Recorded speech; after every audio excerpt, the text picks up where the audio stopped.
thunders. Oh, thunder, where are you? This is the time you are supposed to strike, so that you eliminate all of them, so that we have peace in our nation. Or join them in one aeroplane, so that it will crash land in the course of their agenda. Guys, so you're welcome once again. It's your boy Teacher Olumide, and you're welcome once again to my diary. Thank you. I can't stop appreciating all the love I've been getting, all the comments, all the likes, all the subscription. It means a whole lot to me. Keep watching, keep liking every video you watch, and keep supporting in your own way. Thank you, and God bless you.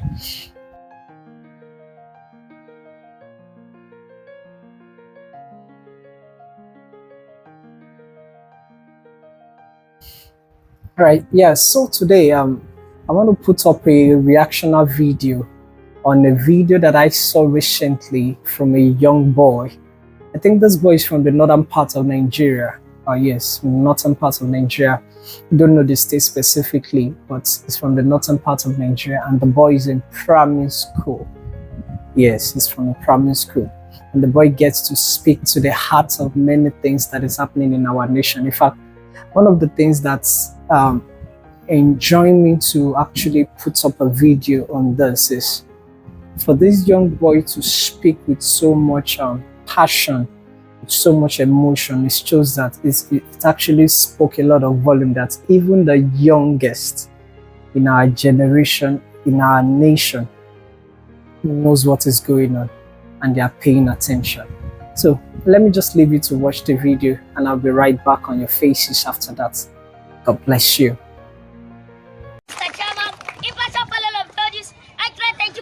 My co-debaters, ladies and gentlemen, my name is Abdul Kadir from Kasim Primary School, Agel. Strongly standing here before you to oppose the motion, which says voting should be mandatory.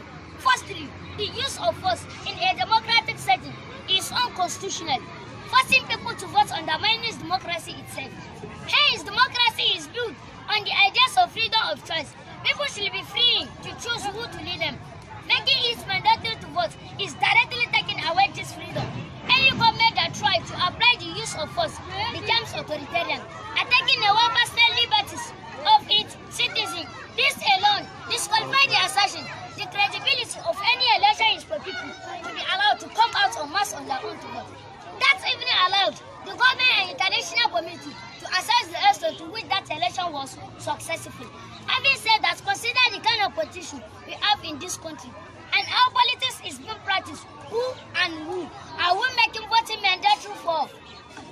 Just April last year, we voted Tinubu to be our next president, with any hope that this will change for better.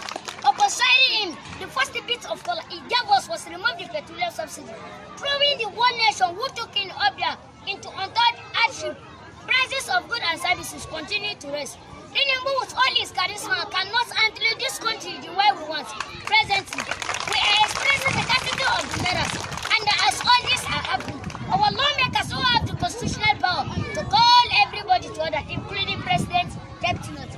Particularly the Senate instant, they are busy budgeting for 160 million naira flashy cars. Housing allowances, it is for God's sake. Is this the kind of our leaders who want to make voting mandatory for? Leaders that have turned out to be bunch of thieves, contractors, betrayers, criminals, and a proper taken out from the constitutional function. They elected both. I beg you, Baba God, scatter them, destroy them, including Enjik and Adi, that try to make voting mandatory for us. Because of this great leader, we all know that today, hungry, starvation, and water died is the order of death, born out of the insincerity of our leaders. It is often said that a child that licked his mother's pot of soup and free tested the goes back to support the second time. The most painful part of this argument is that our retirees who have served this country for 35 years have been neglected. Particularly our teachers who taught and make this country great have been denied their gratuity. Some of the retirees have died. Some of them developed paralysis, while others on their sick bed as a result of inhuman attitudes of our government.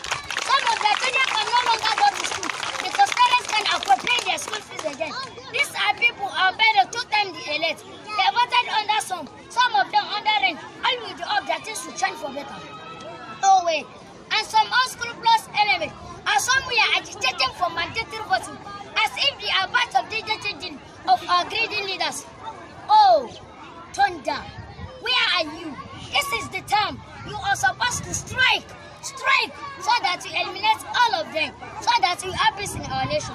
Or join them in one aeroplane, so that it will crash land in the course of their journey.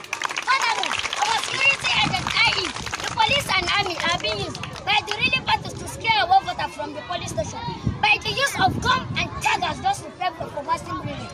And where that is not possible, courts are being used to turn over the outcome of the election, which is simply because the candidate is the incumbent or the highest bidder. Money. This thing has turned our country into misery, starvation, hungry. We are dying as the expense of some few greedy individuals. Yet, we are still preaching mandatory voting. What a nonsense! Introducing mandatory voting will be a calculated attempt to enslave us in our fatherland. Thank you. Wow. Oh my God. Now, this boy really finished business. Wow. This boy is good. This boy is really good. Now, you see that some of the high points of what this boy talked about is part of the problem we have had as a nation when it comes to leadership. It looks as if leadership in Nigeria is seen as an opportunity to amass. Get as much as you can. When you get there, keep getting. And leadership is normally meant to be an opportunity to serve, because in the first place you were chosen to serve the people. But what has been sold out to the people, to even a upcoming generation? Because I remember way back in the university, one of my young friends telling me that, Olu, nothing where you fit talk. If I get there, myself I go chop my own. Now I might not know the whereabouts of this friend, but I'm sure if he gets there, if he sustains such a mindset, this guy too will chop. And it's unfortunate that we don't have a system of accountability where people are elected and the lifestyle they are living is not beyond what they are getting. We see some of our senators, our House of Assembly leaders, about what some of them get is enough to start a nation. Yes, what some of them live on can take care of many local governments. But nobody gets to question them, how they got what and where they got it from. Because there is a chain of corruption that has eaten so deep into the fabric of our society. And that was one of the things this boy pointed at. In fact, one of the things that shook me about the video is you could see how the people were clapping when the boy was talking about thunder. Now, I don't know if you understand what that means. If the boy is asking thunder to strike them in an airplane, this boy is calling for them to die. And you could see how people were clapping about it. It's to let you know how much people have been so self-indulgent. People have endured so much. We are hoping Nigeria will not get to that point where a normal person gets to be killing people in the place of leadership. Because when has it become a good thing for us to pray for people to die? But the reason why what this boy said looked like what people should clap for is because the corruption has been so systemic that it is now turning to a norm. It's quite unfortunate. That aside, I just want to appreciate some of the things this boy spoke about, and this is for every parent, even young people, to begin to understand leadership from the perspective of servanthood. We are not elected in the place of position to trample upon people, to suppress the rights of people. We are given positions of leadership to let people climb upon our wings and fly with them. Sometimes as a teacher, I see how much I have to give away for my students. Out of how much?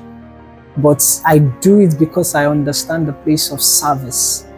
Service. And this is one of the things that our leaders are not understanding.